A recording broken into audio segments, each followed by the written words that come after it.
So, hello students. Okay. Today's topic is electronic configuration.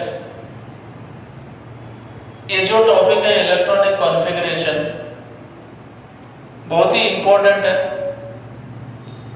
ऐसा बोल सकते हैं it is a backbone of chemistry, ऐसा भी बोल सकते हैं. क्यों बोले तो इस पे बहुत सारी चीजें डिपेंड करती है. इनऑर्गेनिक केमिस्ट्री, ऑर्गेनिक केमिस्ट्री के कोई भी एक एलिमेंट्स किसी दूसरे एलिमेंट के साथ कंबाइन होता है तो कितने बॉन्ड फॉर्म कर सकता. ये सारी चीजें बहुत सारे केमिकल फिजिकल प्रॉपर्टियां सब इस पे डिपेंड है. और ये ऐसा समझना कि ये बैकबोन है, बहुत इंपॉर्टेंट पॉइंट है ये केमिस्ट्री का, इलेक्ट्रॉनिक कॉन्फ़िगरेशन. शायद अपन 7th क्लास से पढ़ते आ रहे हैं इलेक्ट्रॉनिक कॉन्फ़िगरेशन, 7th में, 8th, 9th, 10th, 11th, 12th में. फिर भी बहुत सारे स्टूडेंट्स को इसी के बारे में फिर भी प्रॉब्लम है. इलेक्ट्रॉनिक कॉन्फ़िगरेशन ठीक है, आप इसके बारे में अपन डिस्कशन करेंगे आज. So first, electronic configuration means what. Electronic configuration बोले तो क्या, और ये जब अगर ये electronic configuration means distribution of electrons in increasing order of orbitals और एनर्जी लेवल्स, और डिस्ट्रीब्यूशन ऑफ, नहीं तो फिर ऐसे ही बोल सकते हैं accommodation of electrons in various shells and sub shell according to their energy increasing order. मतलब इलेक्ट्रॉन्स को डिस्ट्रीब्यूट करना है आपको. किसी भी एलिमेंट्स के इलेक्ट्रॉन्स को आपको डिस्ट्रीब्यूट करना है उसके एटम में. मतलब distribution of electrons in various shells sub shells according to increasing order. मतलब ये सारी चीजें अपन डिस्कशन करेंगे इस क्लास में. First, electronic configuration means distribution of electrons in increasing order of orbitals. So अब ये इलेक्ट्रॉन को डिस्ट्रीब्यूट करना है किसमें, ऑर्बिटल्स में. तो ये डिस्ट्रीब्यूशन जो प्रोसेस है ये थोड़ा बाजू में रख के थोड़ा बेसिक चीजें अपन देखेंगे. मतलब बेसिक चीजें क्या है आपको पता है. इनसाइड मतलब स्ट्रक्चर ऑफ एटम, जैसे कि स्ट्रक्चर ऑफ एटम पता है, आप सबको पता है structure of atom. So atom में एक सेंटर, एटम के सेंटर में बीचों बीच एक न्यूक्लियस होता है, और वो न्यूक्लियस के अंदर न्यूक्लियस के अंदर प्रोटॉन्स और न्यूट्रॉन्स होते हैं, और अराउंड द न्यूक्लियस शेल्स होते हैं. शेल्स और ऑर्बिट्स बोलते हैं, शेल्स और ऑर्बिट्स. और उस ऑर्बिट में इलेक्ट्रॉन्स रिवॉल्व होते हैं. उनके सब ऑर्बिट में इलेक्ट्रॉन्स क्या होते हैं, अराउंड द न्यूक्लियस रिवॉल्व होते हैं. मतलब फर्स्ट सेल में जो इलेक्ट्रॉन्स है वो फर्स्ट सेल के ऑर्बिट में रिवॉल्व होते रहेंगे. सेकंड सेल में जितनी भी इलेक्ट्रॉन्स है वो सेकंड सेल में रिवॉल्व होते रहेंगे, और थर्ड सेल में ऐसा. तो अपन एक जनरल स्ट्रक्चर देख लिए यहाँ पे. तो ये देखो, ये वाला सेंटर पॉइंट है, उसको मैंने प्लस साइन से दिया, और वो न्यूक्लियस है. क्या है, न्यूक्लियस.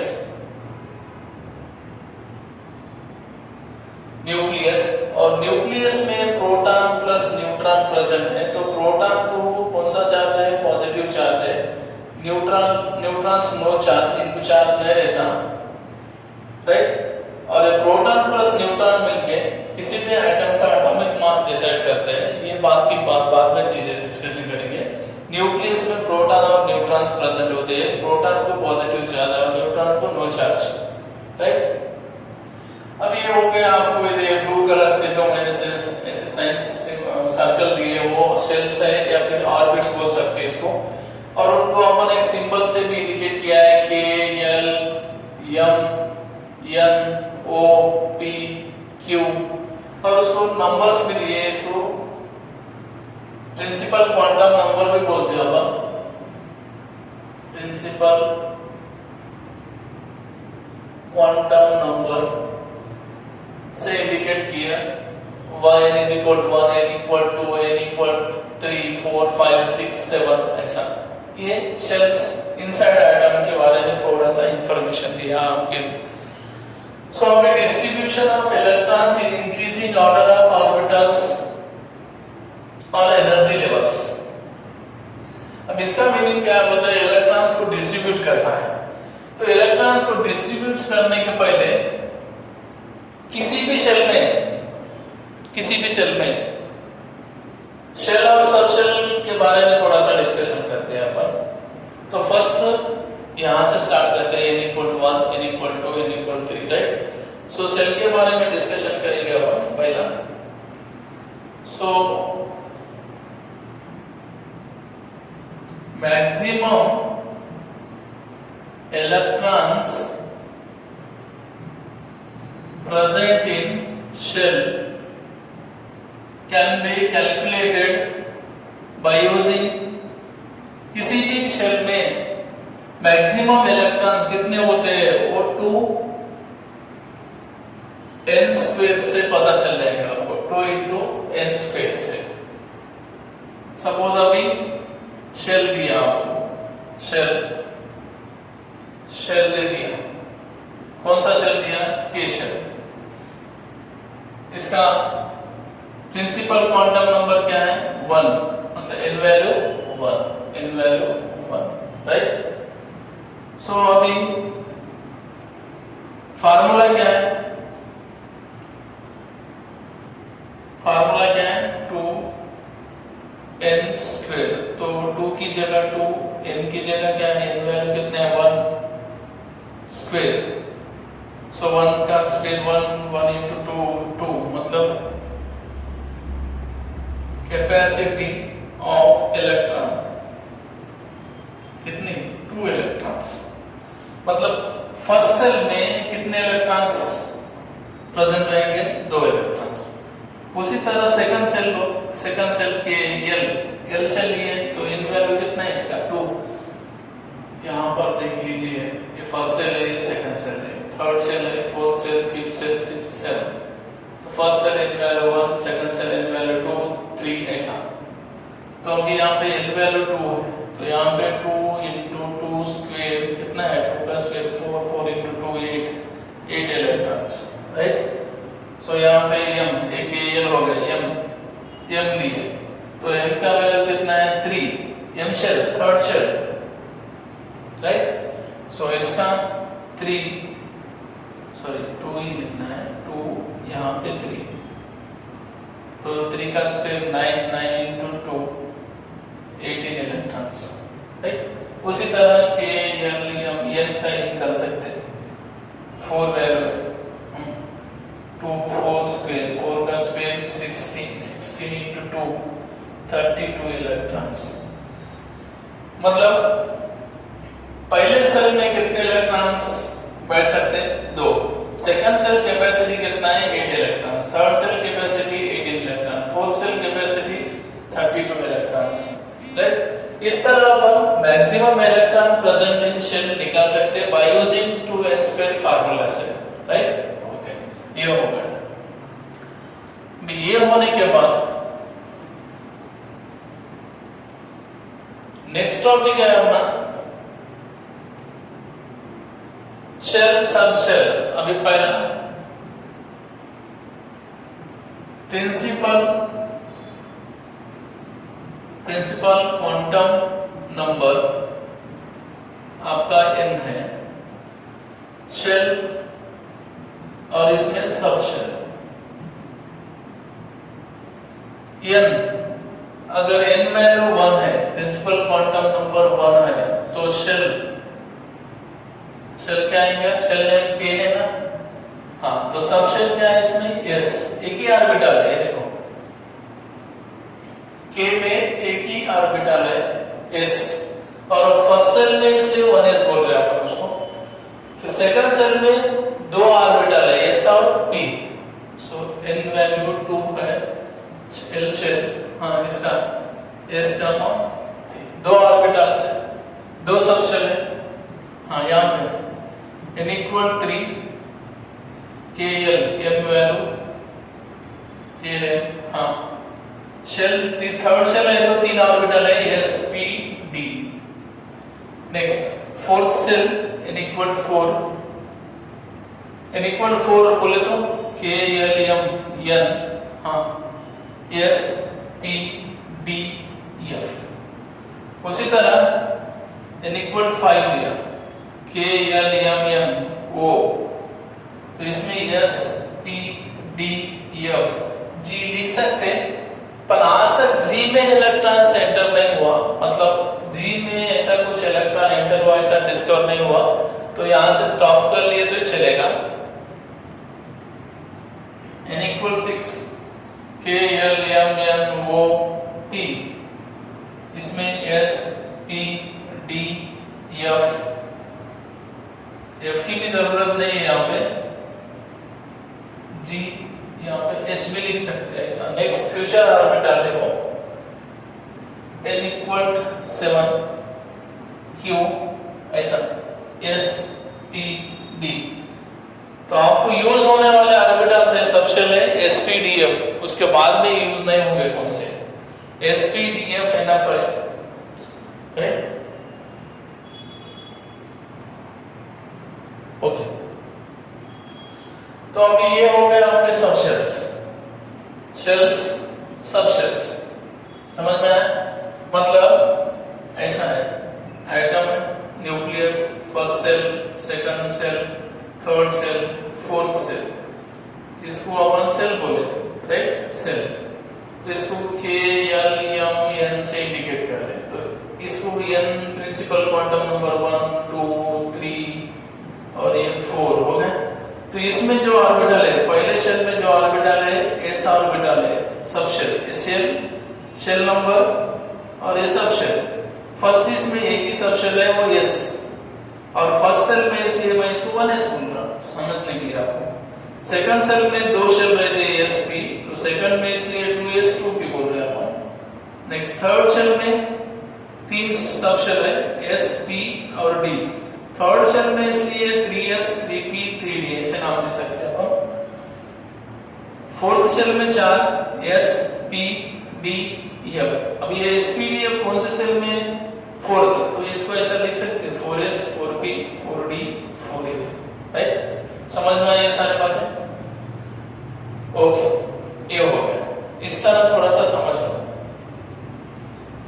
ये भी हो गया। मतलब ये बेसिक बातें है।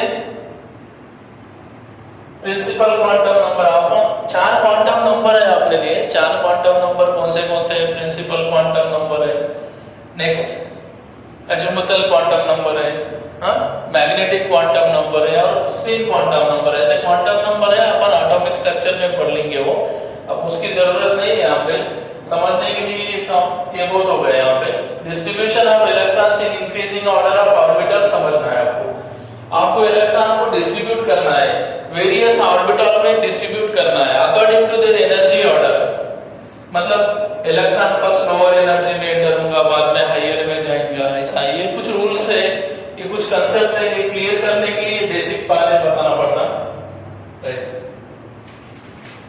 सो नेक्स्ट ये हो गया। तो इसके बाद में आपको इस चीजें समझ में आए, शेल क्या होता है, सब शेल क्या होता है, राइट? बाद में थोड़ा सा इंफॉर्मेशन ऑर्बिटल्स के बारे में दे दूंगा। ऑर्बिटल्स, अब ये ऑर्बिटल्स क्या है सर बोलो तो ये जनरली इलेक्ट्रॉन फाइंडिंग, मतलब इलेक्ट्रॉन जहां अपन प्रोबेबिलिटी ऑफ इलेक्ट्रॉन्स, जहां पे इलेक्ट्रॉन्स प्रेजेंट होते हैं एरिया, उसको अपन ऑर्बिटल्स बोलते हैं। तो अब जनरली आपने ऑर्बिटल्स 4 है, s p d f। So s stand for, s का मीनिंग क्या है बोले तो S stand for sharp, P for principal, D for diffusion, diffuse, F for, F का मीनिंग है फंडामेंटल।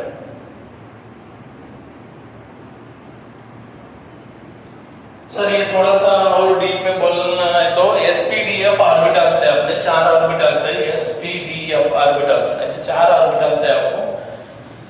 तो सर इसका नाम क्या है? sp-df नाम क्यों दिए? दूसरे कुछ नाम दे सकते थे ना, t a b c d ऐसा क्यों नहीं दिया? ऐसा जनरली sp-d स्पेशली क्यों दिए बोले तो ये जनरली थोड़ा सा क्या है बोले तो एनर्जी लेवल्स होते हैं ना ऑर्बिटल में, मतलब इलेक्ट्रॉन्स में किसी भी एटम में एनर्जी लेवल्स होते हैं, फर्स्ट सेकंड थर्ड फोर्थ। तो ये एनर्जी लेवल्स में क्या होता है बोले तो इलेक्ट्रॉनिक ट्रांजिशन होती है। जब इलेक्ट्रॉनिक ट्रांजिशन होती है एक एनर्जी लेवल से दूसरे एनर्जी लेवल में, दूसरे से तीसरे में, तीसरे से चौथे में, या फिर चौथे से तीसरे में, तीसरे में से दूसरे में, ऐसा इलेक्ट्रॉनिक ट्रांजिशन जब होती है तो स्पेक्ट्रल लाइंस दिखते हैं। स्पेक्ट्रोस्कोपी रिलेटेड है टॉपिक है, तो स्पेक्ट्रल लाइंस आते हैं। तो स्पेक्ट्रल लाइंस की जो इंटेंसिटी है, कहां पर शार्प लाइंस आते हैं, कहां पे प्रिंसिपल ऐसे डिफ्यूज टाइप आते हैं। तो इसीलिए जहां पे शार्प लाइन आए तो उसको एस से दिया, एस ऑर्बिटल, जहां पे डिफ्यूज आए उसको ये ऑफ सॉरी डी, मतलब प्रिंसिपल टाइप, ऐसा मतलब स्पेक्ट्रल लाइन से उन्होंने नाम दिया गया है यहाँ पे। मतलब orbitals have different energy levels, various electronic transition takes place and produce spectral lines. Orbitals have different energy levels. So जब भी इलेक्ट्रॉनिक ट्रांजिशन होती है, इलेक्ट्रॉनिक ट्रांजिशन जब होते हैं तो क्या प्रोड्यूस होते हैं? स्पेक्ट्रल लाइंस प्रोड्यूस होते हैं। और ये स्पेक्ट्रल लाइंस के नाम है ये शार्प, प्रिंसिपल, डिफ्यूज, फंडामेंटल। तो ऐसा याद रखो बस, ऐसा कुछ भी नहीं है इसके बाद में। तो ये है स्पेक्ट्रल लाइंस की वजह से sp-df, इसका meaning s stand for sharp, p stand for principal and d stand for diffuse, f stand for fundamental. ये ऑर्बिटल्स के नाम से। तो अभी ये होने के बाद तो इनके शेप्स देखेंगे। S orbital, shapes of orbital, shapes. तो जो एस ऑर्बिटल है वो स्फेरिकल शेप में है, स्फेरिकल शेप में रहेगा। पी ऑर्बिटल जो है वो जनरली डंबल शेप, हम जो डंबल मारते हैं ना, डंबल शेप में रहेगा ये, डंबल शेप। और ये जो डी ऑर्बिटल है डबल डंबल, डबल डंबल। और एफ ऑर्बिटल जो है इसका शेप अपन कॉम्प्लेक्स बोल सकते हैं, डिफ्यूज, डिफ्यूज भी बोल सकते हैं। और इरेगुलर, इरेगुलर मतलब थोड़ा सा कॉम्प्लेक्स टाइप है, कॉम्प्लिकेटेड है, इसलिए ध्यान नहीं कर सकते हैं। तो ये हो गए शेप्स ऑफ एस ऑर्बिटल। अगर सर डिटेल में बताओ बोले तो ये नेक्स्ट आपने को जब चैप्टर 11 में जब स्ट्रक्चर ऑफ एटम स्टडी करेंगे, या फिर पीरियोडिक क्लासिफिकेशन ऑफ एलिमेंट्स, ये 12th में D block, A block elements, P block elements, उस टाइम पे स्टडी करेंगे। अभी वो उतना अपना ये नहीं है। शेप्स तो जनरल इंफॉर्मेशन के लिए बता रहा हूं। एस बोले तो स्फेरिकल इन शेप, पी का शेप होगा डंबल शेप, इस तरह डंबल शेप, इसका स्फेरिकल में शो करेगा। अब इसका डबल डंबल मींस ऐसा, बहुत सारे एक्सिस होते हैं, अलॉन्ग द एक्सिस में ये अरेंजमेंट होता है। ये हो गया शेप्स। नेक्स्ट टॉपिक है sub orbitals. Sub orbital, orbital में सब, जैसे सेल में सब शेल है, जैसे सब ऑर्बिटल। ये इसमें नहीं है, एक ही है, ऐसे बॉक्स में दे रहे हो। तो p ऑर्बिटल में number of sub orbital, sub shell 3 होते हैं। p ऑर्बिटल में कितने सब ऑर्बिटल है? ये p ऑर्बिटल है, ये पूरा का पूरा p ऑर्बिटल है। p ऑर्बिटल में 3 होते हैं, px, py, pz, ऐसे 3 ऑर्बिटल्स होते हैं। और ये हो गया d ऑर्बिटल, मतलब d ऑर्बिटल का शेप तो डबल डंबल है, ऐसे टाइप में रहेगा। अपन ऐसे कितने रहेंगे? बहुत सारे हैं, मतलब 5 है, 1 2 3 4 5। तो इसको dxy dxz dyz dx square, नाम की जरूरत नहीं है अभी,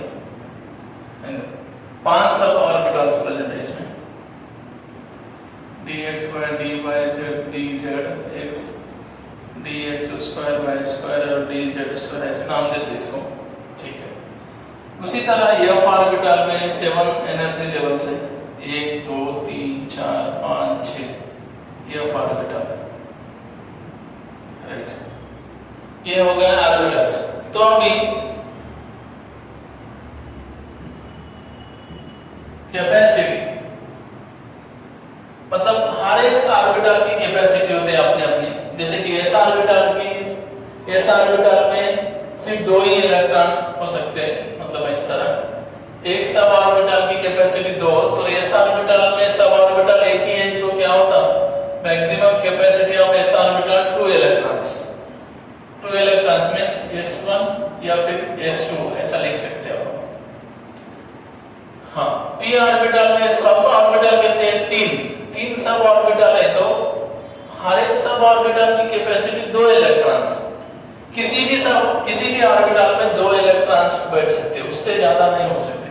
तो यहाँ पे 3 सब ऑर्बिटल है, तो हर एक ऑर्बिटल में 2 इलेक्ट्रॉन्स, मतलब 2 into 3 6 इलेक्ट्रॉन्स, मतलब p1 p2, अगर एक इलेक्ट्रॉन है तो p1, 2 इलेक्ट्रॉन है तो p2 या फिर p3 p4, ऐसा p6 तक लिख सकते हैं अपन, उससे ज्यादा नहीं बैठ सकते, क्यों बोले, उसकी कैपेसिटी नहीं है। डी में सब शेल्स कितने हैं, सब ऑर्बिटल्स कितने हैं, 5, तो एक सब ऑर्बिटल की कैपेसिटी कितना, 2 into 5 10 इलेक्ट्रॉन्स, तो ये हो गया d1 d2 d3 d4 d5, ऐसा d10 तक लिख सकते हैं अपन, उससे ज्यादा नहीं होगा, कम चलेगा अपन, ज्यादा नहीं चलेगा। हाँ, f में कितने सब ऑर्बिटल है, 1 2 3 4 5 6 7 into 2 कितना हो रहा, 14 इलेक्ट्रॉन्स, मतलब f ऑर्बिटल की कैपेसिटी कितनी है, 14 इलेक्ट्रॉन्स, राइट।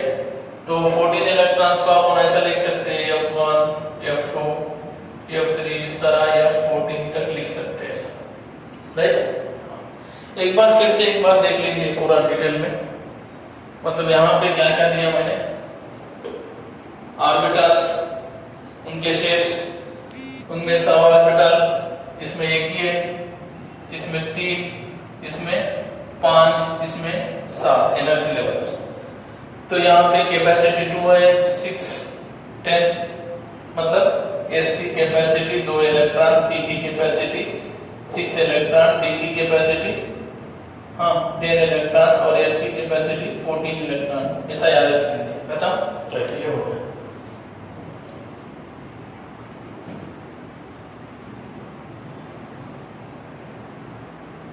अब आपको सब पता हो गया, ऑर्बिट्स बोले तो क्या, शेल्स बोले तो क्या, सब शेल्स बोले तो क्या, हाँ, और ऑर्बिटल की, तो आपको क्या करना है अभी,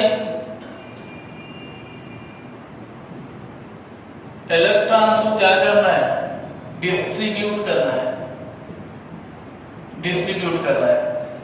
सो फिर किसी भी एलिमेंट्स को, मतलब एलिमेंट्स को डिस्ट्रीब्यूट करने के लिए आपको 3 रूल फॉलो होना पड़ता, 3 रूल्स। तो रूल्स क्या है, तो फर्स्ट रूल है आर्मो प्रिंसिपल,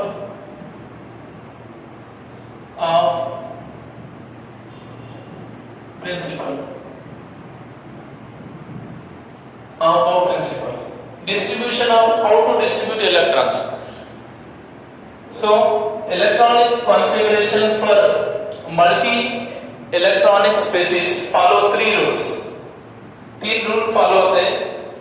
आर्मो प्रिंसिपल एक है, hunts rule of maximum multiplicity और पाउलिस एक्सक्लूजन, ये 3 रूल होते हैं। तो 3 रूल से अपन इलेक्ट्रॉन को डिस्ट्रीब्यूट करते हैं। तो इसमें 2 रूल आए थे, बस है, एक रूल से ही चलेगा।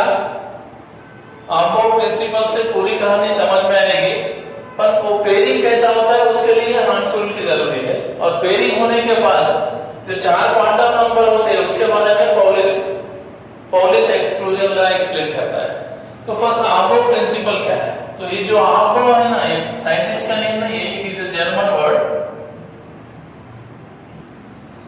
जर्मन का वर्ड है ये आबो, और इसका मीनिंग है, आबो का meaning, it is a German word, its meaning is, इसका मीनिंग क्या है? बिल्डिंग अप, कंस्ट्रक्ट करना, कंस्ट्रक्ट करने का मीनिंग। सो क्या बताता है? So in the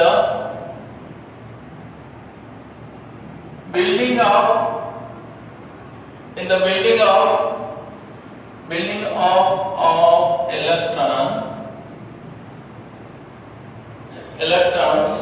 in an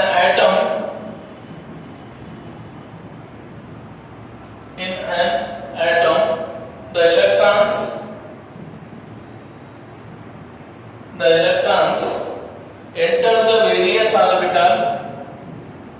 enter the various orbital, so various orbitals in the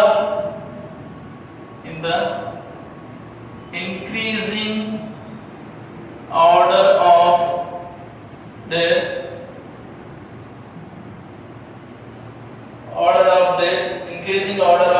energies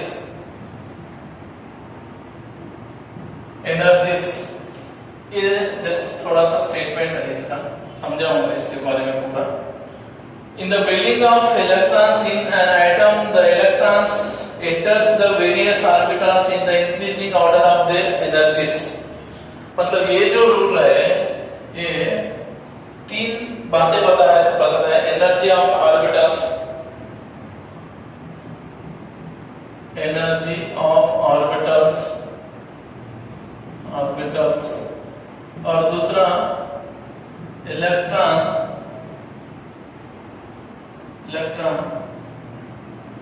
always enter into first lower energy orbital, then followed by higher energy ये। और तीसरी जो बात बताता है ये इलेक्ट्रॉन फीलिंग, ये सारा मीनिंग वही आता है। चलो बता दो, देखो आबो प्रिंसिपल, आबो मींस किसी साइंटिस्ट का नेम नहीं है, it is a German word, उसका मीनिंग है building up. Building up means construction करना है। जब अपन इलेक्ट्रॉन्स को ऑर्बिटल में फीलिंग करते हैं और एनर्जी इलेक्ट्रॉन्स अपन ऑर्बिटल में जब इलेक्ट्रॉन्स को फिलअप करते हैं, तो ये रूल क्या बताता है बोले तो, इलेक्ट्रॉन कभी भी लोएस्ट एनर्जी में पहले जाएगा। जब lowest electron always enter into lower energy orbital, then followed by higher energy. ये रूल का मीनिंग है। मतलब इस दुनिया में कोई भी चीज लोएस्ट एनर्जी में रहने को पसंद करता है, मतलब जितनी एनर्जी लो और उतनी उसकी स्टेबिलिटी बढ़ेगी। तो यही रूल यहाँ पे अप्लाई होगा, मतलब लोएस्ट एनर्जी, जितनी एनर्जी लो, मतलब किसी भी सिस्टम की अगर एनर्जी लो होती है तो वो सिस्टम स्टेबल होता है। तो यहाँ पर भी वही रूल फॉलो कर रहे हैं इलेक्ट्रॉन्स। मतलब इलेक्ट्रॉन फर्स्ट कहाँ पे एंटर होने की कोशिश करते हैं? Lower energy. तो ये लोअर एनर्जी में इलेक्ट्रॉन्स एंटर होते हैं। बाद में मतलब इलेक्ट्रॉन्स लोअर एनर्जी में एंटर होने के बाद रिमेनिंग, मतलब वो लोअर एनर्जी ऑर्बिटल फुलफिल होने के बाद रिमेनिंग इलेक्ट्रॉन्स गोस इनटू हायर एनर्जी। तो ये रूल है। तो फिर यहाँ पे एक डाउट है, अब यहाँ डाउट क्या है? So sir, how to identify lower and higher energy orbital? How to identify lower and higher energy orbital, right? So definition तो होगा ना,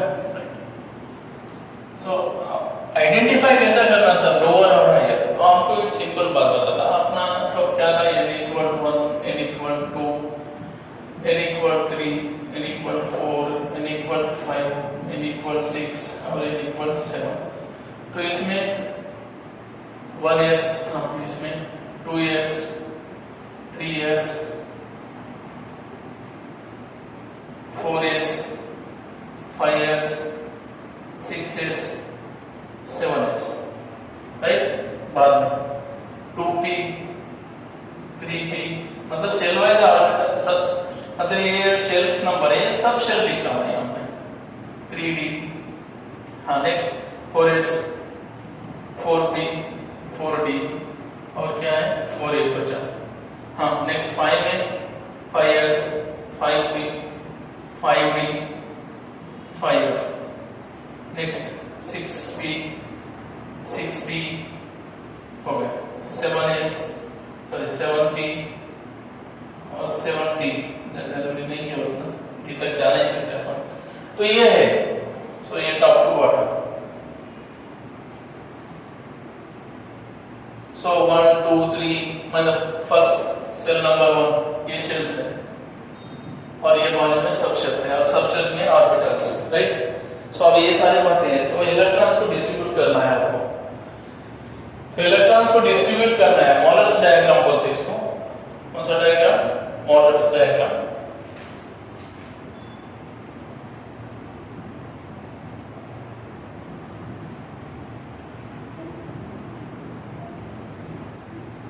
molars diagram. So Moeller's diagram है ये, इसके अकॉर्डिंग भी अपन इलेक्ट्रॉन कैसे डिस्ट्रीब्यूट करना इजी वे है वो। तो यहाँ पे आप इलेक्ट्रॉन डिस्ट्रीब्यूट करना है आपको। तो पहला how to identify lower and higher energy electron. आपको जब पता होगा कि फर्स्ट इलेक्ट्रॉन इसमें एंटर होने वाला है तो पहली बात ठीक है, चलो ये एटम है, इसका first shell n equal to 1, ये दूसरा सेल है n इक्वल टू 2 और बाद में थर्ड सेल है n इक्वल 3। इसमें समझ में आ जाएगा आपको। तो पहले सेल में एक ही ऑर्बिटल है और ये सबसे लोएस्ट एनर्जी है, ये हाईएस्ट एनर्जी, ये लो, मतलब न्यूक्लियस के पास में जो सेल्स है वो लोअर एनर्जी, न्यूक्लियस से जैसे जैसे अपन दूर जा रहे हो एनर्जी लेवल बढ़ते जा रहा है। सो 1s 2s 2p 3s 3p 3d, बाद में ऐसा आया तो यहाँ पे 4s है, ठीक है। तो फर्स्ट केस में मतलब यहाँ पे how to identify lower and higher energy, तो इसका आंसर है so lower and higher energy identify by using n plus l rule. n plus l rule, इससे आइडेंटिफाई करो बोल दिया, n plus l rule. Sir यहाँ पे n क्या होता है बोलते, n होता है principal quantum number, principal quantum number, और L जो होता है वो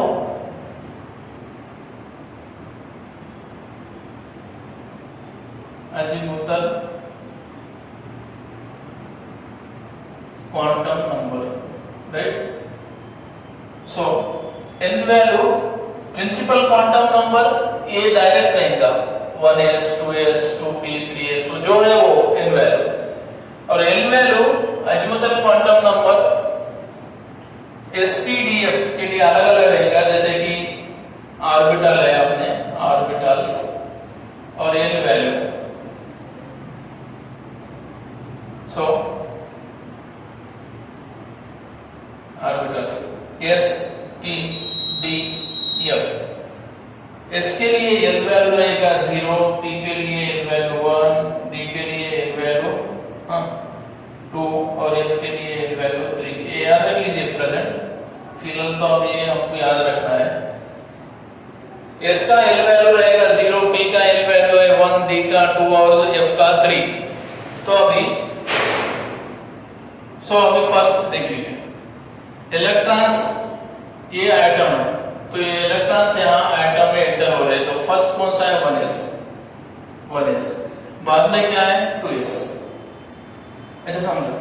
तो अभी इलेक्ट्रॉन्स 1s में एंटर होता है या फिर 2s में एंटर होगा पहला, तो आपको n प्लस l वैल्यू निकालना है, n प्लस l वैल्यू। तो इसका n वैल्यू कितना है 1 plus s value, l value कितना है इसका, n वैल्यू ये हो गया आपका n वैल्यू, ये क्या है n वैल्यू, इसका l वैल्यू निकालो, n वैल्यू 1 है एस वैल्यू, एस का एल वैल्यू कितना है 0, तो total N plus L value कितना हुआ 1, राइट। तो अब यहाँ पे एन वैल्यू कितना है, एन प्लस एल लगाइए तो एन वैल्यू कितना है 2, एल वैल्यू कितना है इसका 0, एस का एल वैल्यू 0 है ना, हाँ 0, तो टोटल क्या हुआ 2। तो अभी एन प्लस एल वैल्यू किसका ज्यादा है, एन प्लस एल वैल्यू किसका ज्यादा है, 2s is greater than 1s, 2s is greater than 1s, n plus L value 2s की ज्यादा है, मतलब यहाँ पे ऐसा लिख सकते हैं energy is directly proportional to n plus L value, मतलब जिसकी n प्लस एल वैल्यू ज्यादा है उसकी एनर्जी ज्यादा है, राइट। सो ये हो गया। तो अभी तो फर्स्ट इलेक्ट्रॉन्स यहाँ पे एंटर होगा ऐसा, बाद में इस तरह ये डायरेक्शन में आते जाते हैं इलेक्ट्रॉन्स।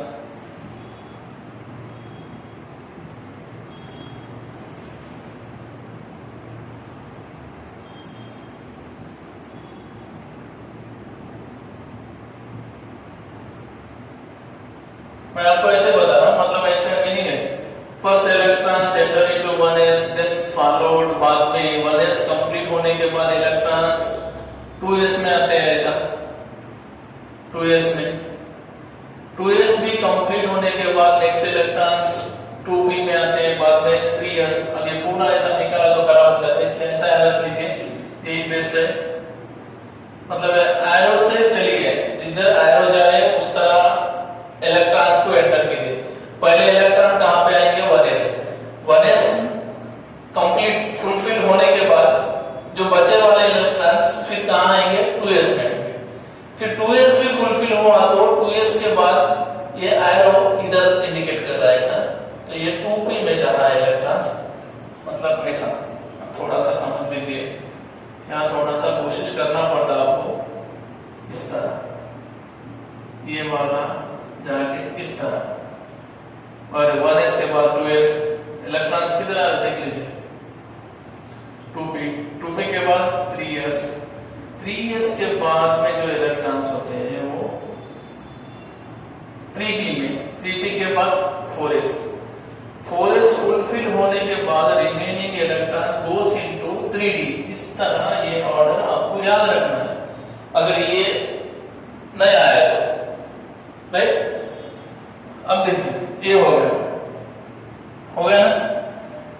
तो अभी क्वेश्चन है मेरा, सपोज 3s भी है, 3p है, 3d है, 4s है, तो फर्स्ट इलेक्ट्रॉन कहां पे एंटर होना है, ये तीनों में, ये चारों में फर्स्ट इलेक्ट्रॉन कहां पे एंटर होंगे, इसका n प्लस एल वैल्यू कितना है, इसका 3 प्लस 0, इसका निकालिए, जल्दी जल्दी निकाल दीजिए, हाँ 3 प्लस 0 3, हाँ इसका 3 प्लस p का एल वैल्यू 1 4 हो गया, 3 इसका 3 प्लस d का एल वैल्यू कितना है 2, तो कितना हो गया 5, राइट। बाद में 4s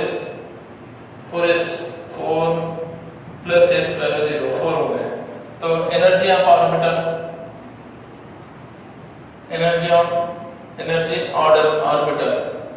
एनर्जी ऑर्डर ऑर्बिटल सबसे ज्यादा एनर्जी किसकी है 3d, उसके बाद में किसकी रहेगी, सर अभी दोनों का n plus L value same है, हाँ ये तो बात बताने का था मेरे को, ये हो गया जिसका n प्लस एल वैल्यू ज्यादा उसकी एनर्जी ज्यादा, ये हो गया पहला। कभी कभी n प्लस एल वैल्यू दोनों का सेम है, n प्लस एल वैल्यू इसका भी n plus L value same है 4 जब n प्लस एल वैल्यू जब सेम आती है, बात सुनो अच्छे से, जब n plus L value same होता है तो n वैल्यू से एनर्जी डिसाइड करो, सिर्फ n वैल्यू से, हाँ जिसका n वैल्यू ज्यादा है उसकी एनर्जी ज्यादा है, हाँ समझ में आई बात, जिसका मतलब when two orbital have same n plus l value, then in this case energy decided by only n value, so जिसका n वैल्यू ज्यादा है उसकी एनर्जी ज्यादा है, और जिसका n वैल्यू कम है, प्रिंसिपल क्वांटम नंबर जिसका ज्यादा है उसकी एनर्जी ज्यादा है, और जिसका n वैल्यू कम है उसकी एनर्जी कम है। तो फिर देखो यहाँ पे 3p और 4s का n+l वैल्यू सेम है, बट n वैल्यू इसका कम है, इसका ज्यादा है, मतलब इसकी एनर्जी ज्यादा है, इसकी कम है। तो फिर क्या आएगा यहाँ पे 4s, बाद में 3p, बाद में 3s, राइट। सो इस तरह आपको एनर्जी डिसाइड करना है, एनर्जी को डिसाइड करना है आपको।